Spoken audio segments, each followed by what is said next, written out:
The morning sun cast long shadows across the jungle floor as Dr. Lisa Carter stepped out of the landing pod. The air on Kepler 4 for to see was thick and warm, filled with sounds she had never heard before. Strange birds called from the tall trees above, and small creatures rustled through the thick green plants that covered the ground. Lisa wiped sweat from her forehead, checked her equipment. She had been working on this planet for 3 months now, but every day still brought new surprises. This world was unlike anything humans had found before. The plants and animals here lived together in ways that seemed impossible. Dr. Carter. Over here, called Kevin Hayes from somewhere in the thick jungle. Kevin was the team's expert on sea life and water creatures, but on this planet, he studied anything that moved. His voice sounded excited, which usually meant he had found something interesting. Lisa pushed through the thick leaves and vines until she found Kevin kneeling beside a small stream. Next to him stood Amy Rodriguez, who studied plants for the team. Amy was holding a strange purple flower and looking at it with wonder. "Look at this," Amy said, holding up the flower. "I've never seen anything like it. The animals here don't eat it, but they all touch it with their noses or paws when they walk by." Kevin pointed to the water and watched the stream. "I've been here for 2 hours and I've seen 20 different types of animals come to drink. Back on Earth, you'd never see a wolf and a rabbit drinking from the same spot at the same time." Oh. Knelt down and looked into the clear water, as if Kevin had called them. A large cat-like creature with blue fur approached the stream. Right behind it came a small animal that looked like a cross between a mouse and a bird. The big cat saw the little creature, but simply moved aside to make room at the water's edge. "That's not normal," Lisa said quietly. "Predators should hunt, prey. That's how nature works." "That's what we thought too," said Amy. "But this whole planet seems to work differently. We've been watching for weeks and we haven't seen a single animal attack another one." Jake Morrison stepped out from behind. "A large tree?" Jake was their security chief, a big man who always watched for danger. He had his weapon ready, but lowered it when he saw his teammates. "I've been checking the area," Jake said. "It's safe, but something feels wrong.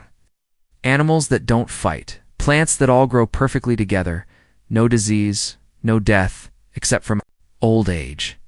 It's too perfect." Lisa stood up and brushed dirt from her knees. "Maybe this is how evolution works when there's enough food and space for everyone. Maybe this planet found a better way." Jake shook his head. "I've been a soldier for 15 years. There's always conflict somewhere. Always competition. This place makes me nervous." The team walked deeper into the jungle, taking notes and collecting samples. Lisa had come to this planet to study new forms of life, and every day brought discoveries that could change how humans understood the universe. But Jake was right about one thing. Something did feel different here. As they walked, Lisa noticed that every animal they saw looked healthy and calm. The plants grew in perfect patterns, with no weeds choking out other plants. Even the insects seemed to move in organized groups rather than the chaotic swarms she expected. "Wait," Amy said suddenly. She had stopped walking and was staring at a cluster of trees ahead. "Do you see that?" Lisa looked where Amy was pointing. Hanging from the branches of several trees were round, orange objects about the size of apples. They glowed softly in the dim jungle light and seemed to pulse with a slow, steady rhythm. "I've never seen those before," Kevin said, "and we've mapped this whole area." "Maybe they only appear at certain times," Amy suggested. "Some plants on Earth only bloom under specific conditions." The team approached the trees carefully. The orange objects hung in perfect clusters, each one exactly the same size and shape. As they got closer, Lisa could see that the objects had a soft, almost skin-like surface. "Look," whispered Kevin. Movement. A family of small, monkey-like creatures was climbing toward the hanging objects. Lisa watched as one of the animals carefully picked an orange object from the tree. Instead of eating it right away, the creature held it gently and made soft sounds to the others in its group. Then something amazing happened. The creature bit into the object, and immediately its eyes changed. They became brighter, more aware. The creature looked at its family members with what Lisa could only describe as love and understanding. It then offered pieces of the object to the others, who each took a small bite. Within minutes, the entire family was moving differently. They groomed each other more gently, shared food more carefully, and seemed to communicate in ways Lisa had never seen before. "Did you record that?" Lisa asked Kevin, who was operating their video equipment. "Every second," Kevin replied, "but I'm not sure I believe what I just saw." Amy was already taking notes. The objects appear to be some kind of fruit or seed pod. The animals treat them with reverence, almost like they're sacred. Jake was scanning the area with his binoculars. "There are more animals coming, lots more." Lisa looked around and saw that Jake was right. Animals were emerging from all directions, all moving toward the trees with the orange objects. Large and small, predator and prey, all walking together in peace. A large bear-like creature approached one of the trees. Following close behind were several small, rabbit-like animals. The large creature reached up and carefully picked one of the orange objects. But instead of eating it, the creature broke it into small pieces and shared them with the smaller animals. "This is incredible," Lisa breathed. "They're sharing food across species lines. This goes against everything we know about animal behavior." The team watched for 2 hours as dozens of different animals came to the trees. Each group that ate the orange objects became calmer, more cooperative, more aware of the others around them. It was as if the objects contained some kind of medicine that made the animals better versions of themselves. As the sun began to set, Lisa made a decision. "We need to collect samples of those objects. This could be the most important discovery in human history." Amy looked concerned. "Should we? What if taking them disrupts whatever system they have here?" "We'll only take a few," Lisa said, "and we'll be very careful. But if these objects can make animals cooperate like this, imagine what they could do for humans." Jake lowered his binoculars and looked at Lisa with serious eyes. "That's exactly what worries me." Lisa began setting up equipment to collect samples of the orange objects. She had no idea that her discovery would soon change everything, and that the choice she would face would test everything she believed about science, sacrifice, and what it meant to be human. The orange objects continued to glow softly in the growing darkness, pulsing with their mysterious rhythm, waiting to reveal their secrets to the humans who had found them. The laboratory aboard the Starlight hummed with activity. Lisa sat at her workstation, staring at the orange objects they had collected from the planet below. Under the bright lights, she could see tiny veins running through each one, like a network of blood vessels and living tissue. "Computer, begin analysis of sample designation, Harmonia 1. Lisa said to the ship's artificial intelligence. The scanning beams activated, and data began flowing across her screen. The results made her lean forward in amazement. The orange objects contained proteins unlike anything in human databases. But more interesting was what the computer identified as neural tissue. These weren't just fruits or pods. They were something between plant and animal, their own primitive nervous system. Kevin walked over from his station, carrying a cup of coffee and looking tired. They had been working for 6 hours straight since returning from the planet. "Find anything interesting?" Kevin asked, setting his coffee down next to Lisa's workspace. "More than interesting," Lisa replied. "These objects have brain tissue. Not complex like human brains, but definitely neural networks. And look at this." She pointed to a readout on her screen. The computer found a new chemical compound, something that doesn't exist anywhere else we've explored. Amy joined them, wiping her hands on a lab towel. She had been running tests on plant samples from the same area where they found the orange objects. "I've been studying the trees these things grow on," Amy said. "The root systems are incredible. Each tree connects to every other tree in the forest through underground networks. It's like the entire forest is one giant organism." Lisa highlighted a section of data on her screen. "This compound here, I'm calling it unitin, seems to affect brain chemistry in very specific ways. When I ran simulations, it appears to increase activity in areas that control empathy and cooperation, while reducing activity in areas that control aggression and fear." Kevin sat down heavily in a nearby chair.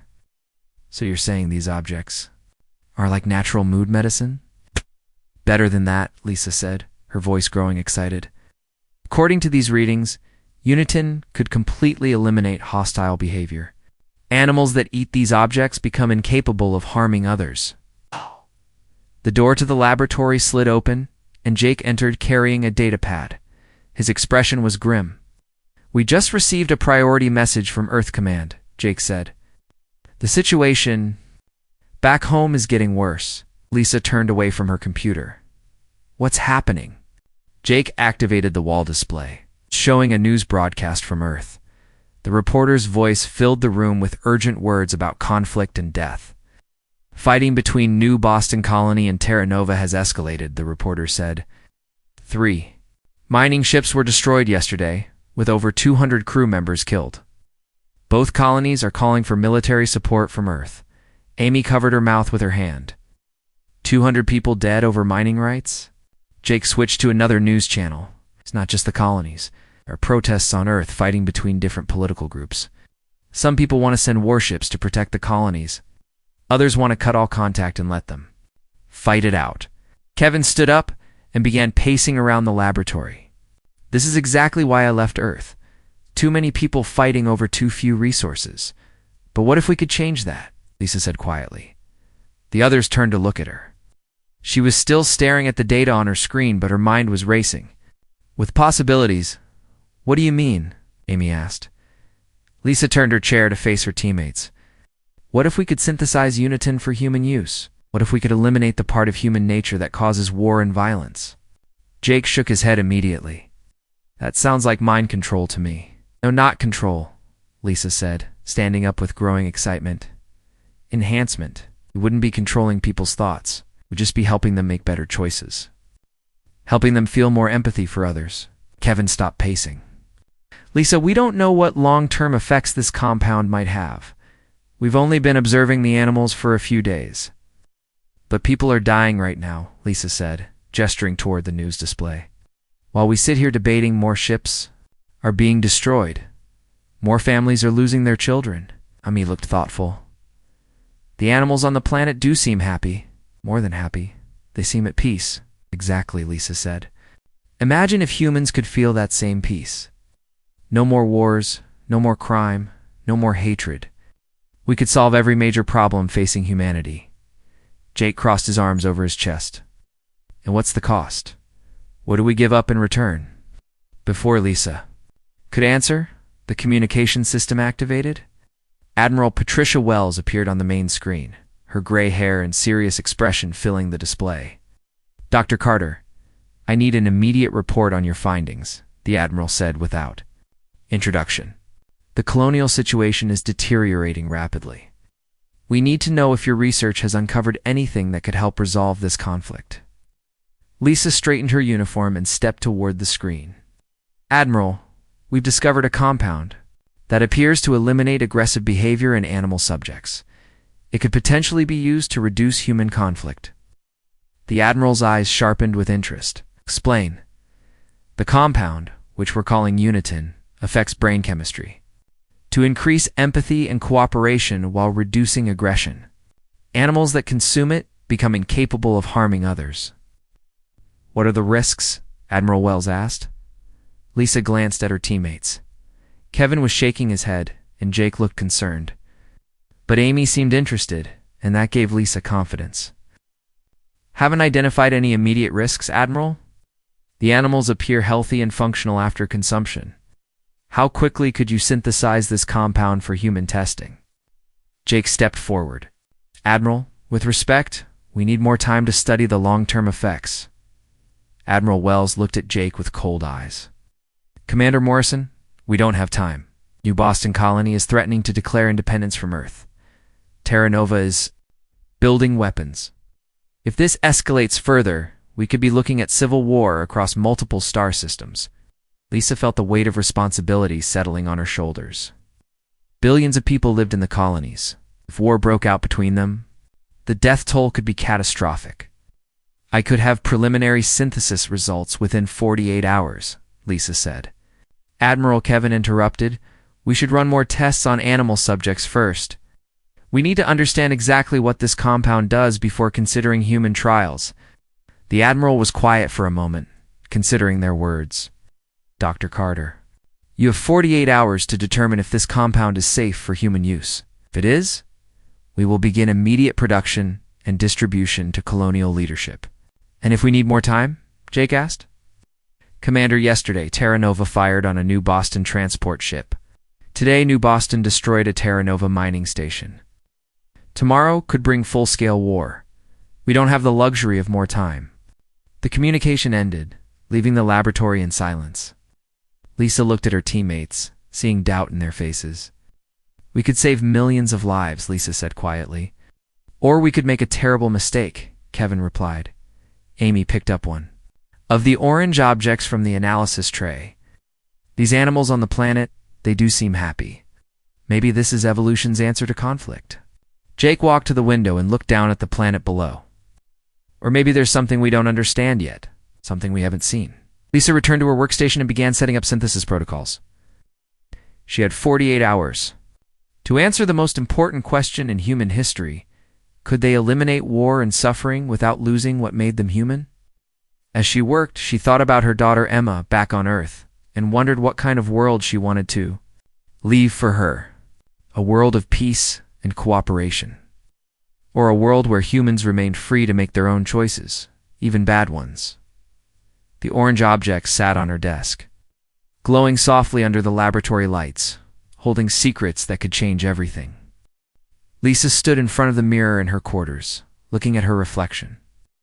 In 6 hours, she would make a decision that could change everything for humanity. The synthesized Uniton sat in a small vial on her desk, glowing with the same soft orange light as the original objects from the planet. The past 2 days had been filled with arguments and debates. Kevin wanted more time to study the animals on the planet.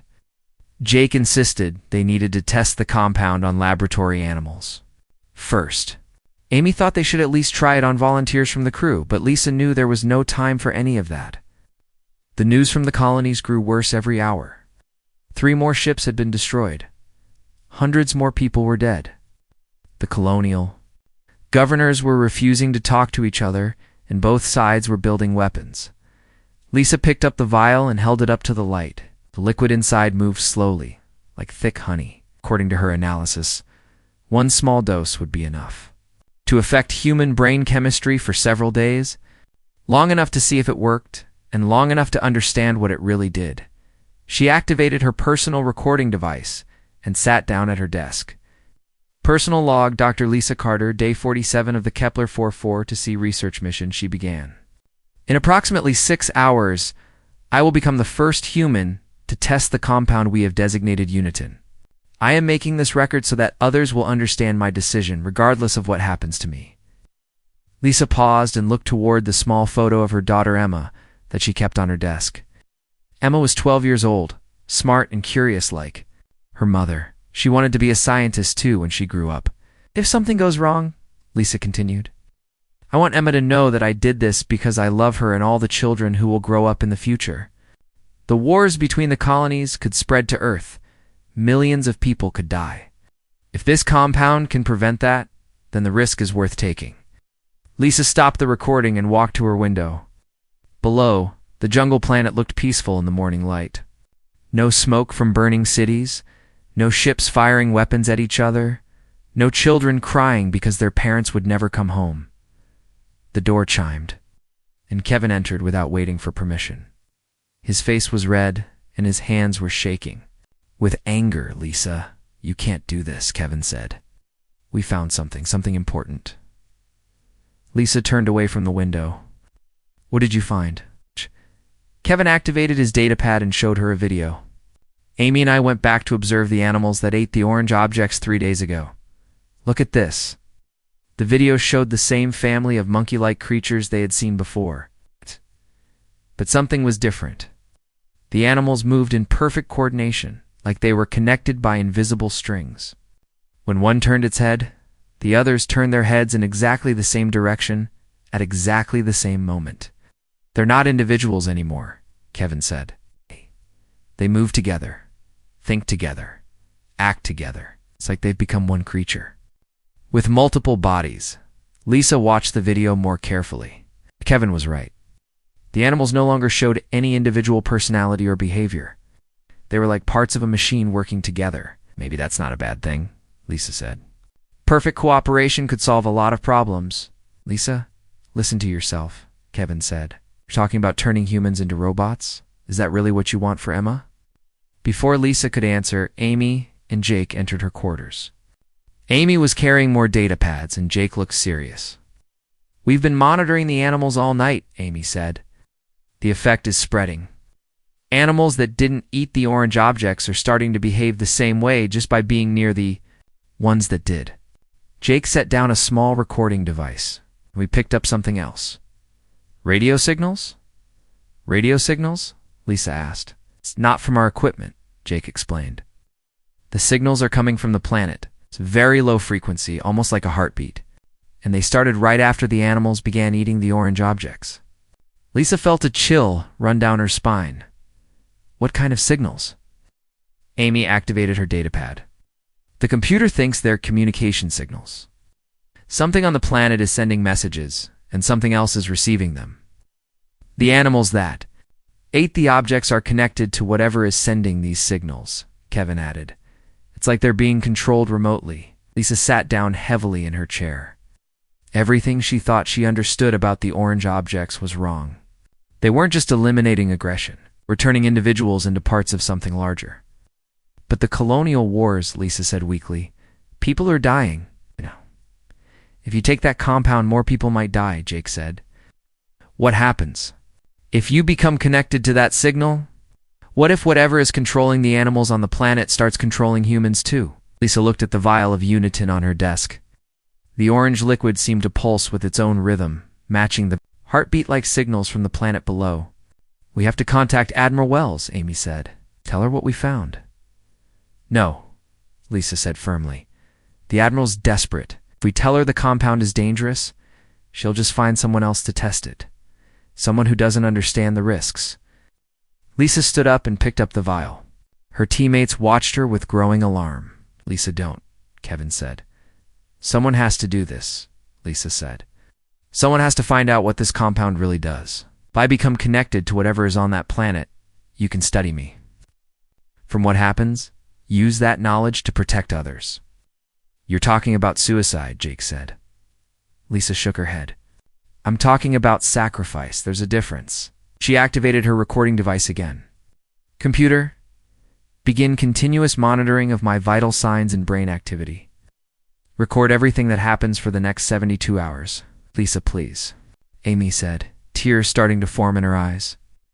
"We can find another way." "There is no other way," Lisa said. "And there's no more time."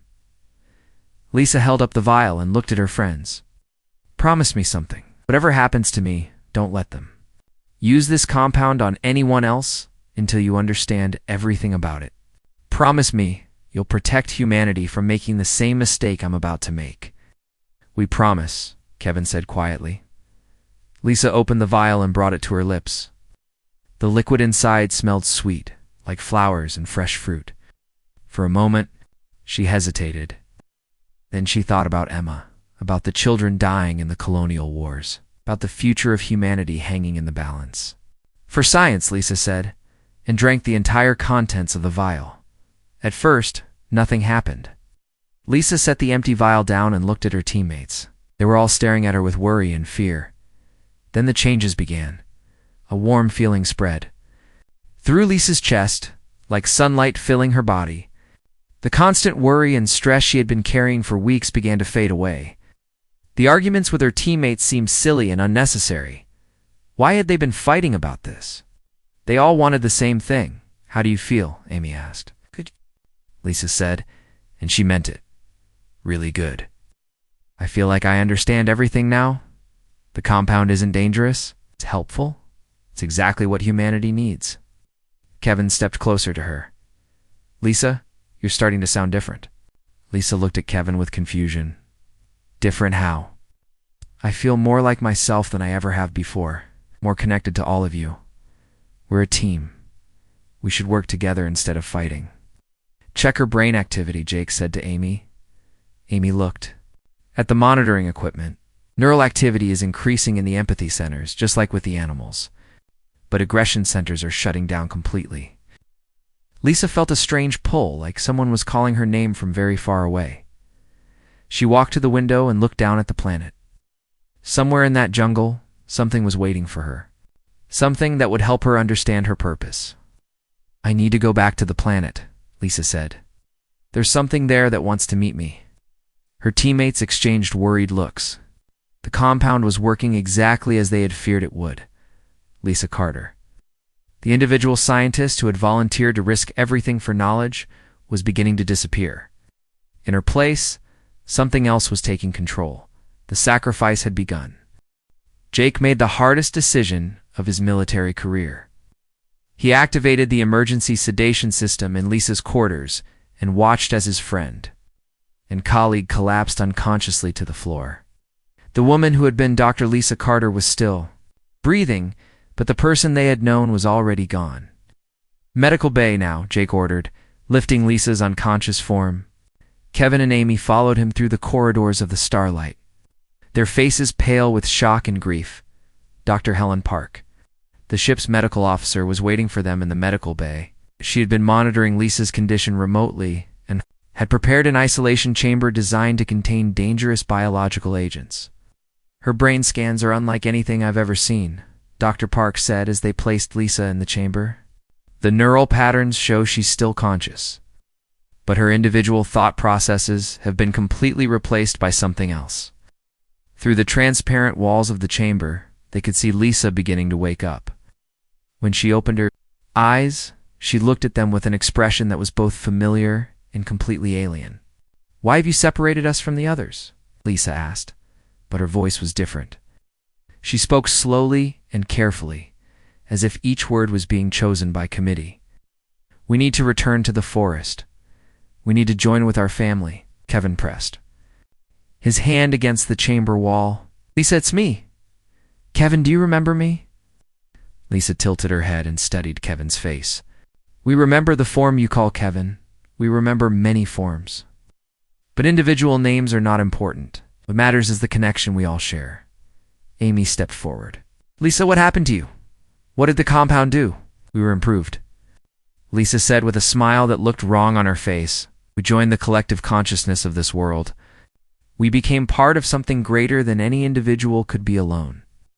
Dr. Park pulled up Lisa's latest brain scans on the wall display. "Look at this. The areas that control individual personality and decision-making have gone completely silent. But the areas that process group behavior and empathy are operating at levels far beyond normal human capacity." Jake studied the scans with growing anger. "So she's been turned into some kind of biological radio receiver. You can hear them," Lisa said from inside the chamber. "All the voices of this world, singing together in perfect harmony. No conflict. No pain, no loneliness, only unity and peace." "The cost of everything that made you who you were," Kevin said, his voice breaking. Lisa looked at Kevin with confusion. "Who we were was flawed. Humans fight and hurt each other because they think they are separate. We have learned that separation is an illusion. All consciousness is connected." Amy activated her datapad and began reviewing the emergency protocols Lisa had put in place before taking the compound. She uploaded everything to Earth Command's secure servers. All her research, all her personal logs, everything she learned about the compound. "Good," Jake said. "At least her sacrifice won't be wasted." The communication system activated, and Admiral Wells appeared on the main screen. Her expression was urgent and demanding. "Dr. Carter, I need an immediate report on the compound testing," the Admiral said. Jake stepped in front of the screen. "Admiral, Dr. Carter is unable to report. The compound has had severe adverse effects." Admiral Wells' face hardened. "Explain." Dr. Park activated Lisa's medical readings. "The compound has completely altered Dr. Carter's brain chemistry. She no longer appears to function as an individual consciousness. Instead, she seems to be controlled by some kind of external signal originating from the planet." "But does the compound eliminate aggressive behavior?" the Admiral asked. "Yes," Amy said reluctantly. "But it also eliminates individual thought, personal identity, and free will." Admiral Wells was quiet for a long moment. Through the chamber walls they could hear Lisa humming a strange melody that seemed to come from somewhere far away. "The colonial situation has escalated," the Admiral finally said. New Boston colony has declared independence from Earth. Terra Nova is mobilizing its fleet. We need a solution, and we need it now. Admiral, this compound is not a solution, Jake said firmly. It's a weapon that destroys what makes us human. Commander Morrison, millions of lives are at stake. Kevin stepped forward. Admiral Dr. Carter specifically programmed her research to be classified as a biological weapon. She knew what would happen to her, and she wanted to make sure no one else would suffer the same fate. Admiral Wells looked at the data streaming. Across her screen, Lisa's final messages and research conclusions were clear and detailed. The compound could end human conflict, but only by ending humanity itself. Dr. Carter's final recommendation is that Unitin be classified as a class of biological weapon and never be used on human subjects. Amy read from the uploaded files. Lisa stopped humming and approached the front of her chamber. "We can help you understand," she said to the Admiral. "The wars in your colonies are caused by the illusion of separation. If your people joined the collective, there would be no more fighting and no more individual humans," Jake said. "Individual humans are the problem," Lisa replied. "Individuals fight for themselves instead of working for the good of all. The collective is better." Admiral Wells studied Lisa's face through the screen. "That's not Dr. Lisa Carter anymore, is it?" "No, Admiral," Dr. Park said quietly. "The person we knew as Lisa Carter no longer exists." The Admiral was silent for several minutes, reading through Lisa's research and watching the woman who had once been her top. Scientists speak with the voice of something alien and collective. "Classification approved," Admiral Wells finally said.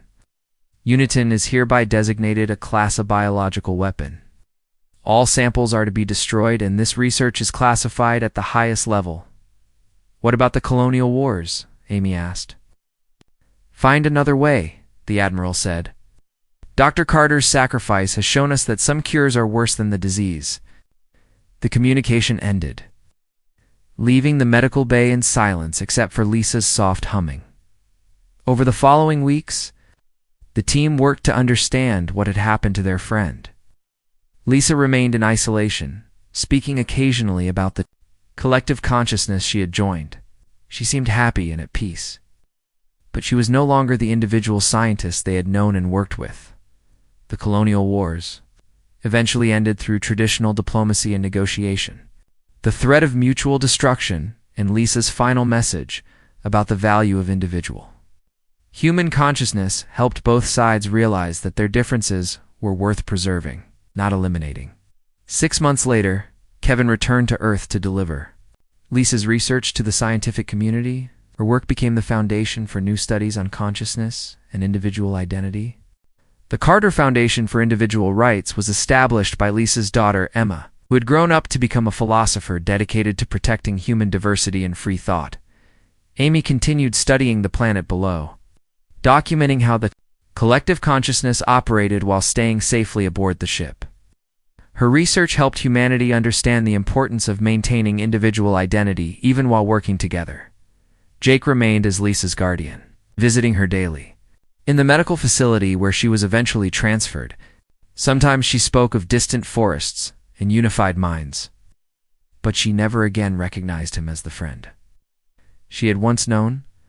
Lisa's final personal log was played at scientific conferences across human space. Her words became a reminder that the greatest human strength was not unity of thought, but the beautiful, chaotic diversity of individual minds, thinking different thoughts, and reaching different conclusions. She took the bite so others would learn, became the motto of the Carter Foundation. Lisa Carter had sacrificed herself to teach humanity that consciousness, individuality, and the right to think differently were worth preserving, even if it meant accepting conflict as part of the human condition. In the end, her legacy was not the compound that could eliminate war, but the knowledge that some prices are too high to pay, even for peace. Humanity learned to value what made them unique in the universe, their stubborn, wonderful insistence on remaining individuals. Even when unity might be easier. Lisa Carter, the individual, was gone, but what she had taught humanity would live forever.